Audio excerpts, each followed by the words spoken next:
దగ్గర ఉద్రిక్తత తలెత్తింది. నిరుద్యోగ సమస్యలపై గన్ పార్క్ దగ్గర బీజేవైఎం ఆందోళనకు దిగింది.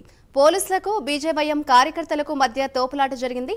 బీజేవైఎం కార్యకర్తలను పోలీసులు అరెస్ట్ చేశారు. మెగా డిఎస్సీ విడుదల చేయాలని బీజేవైఎం కార్యకర్తలు డిమాండ్ చేశారు.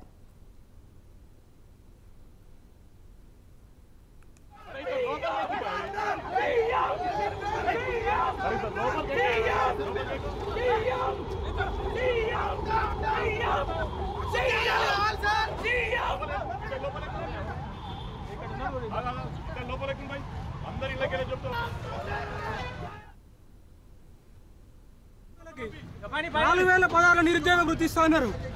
దేశ అధినేత వచ్చి ప్రియాంక గాంధీ వచ్చి ఇక్కడ స్టేట్మెంట్ ఇచ్చెళ్ళింది, కానీ వాళ్ళు ఇక్కడ ఇవ్వలేదు. కాబట్టి కాంగ్రెస్ గవర్నమెంట్కి హెచ్చరిక చేస్తున్నాం. నిరుద్యోగులకు వెంటనే నిరుద్యోగ వృత్తి ఇవ్వాలి, జాబ్ క్యాలెండర్ ఇవ్వాలి. ఉద్యోగ అవకాశాలు కల్పించకపోతే బీజేవైఎం తరఫున ఇదే హెచ్చరిక జారీ చేస్తున్నాం. ఈసారి అరెస్టులు ఉండవు, డైరెక్ట్గా అసెంబ్లీ పుట్టడం జరుగుతుందని కూడా హెచ్చరిస్తాను.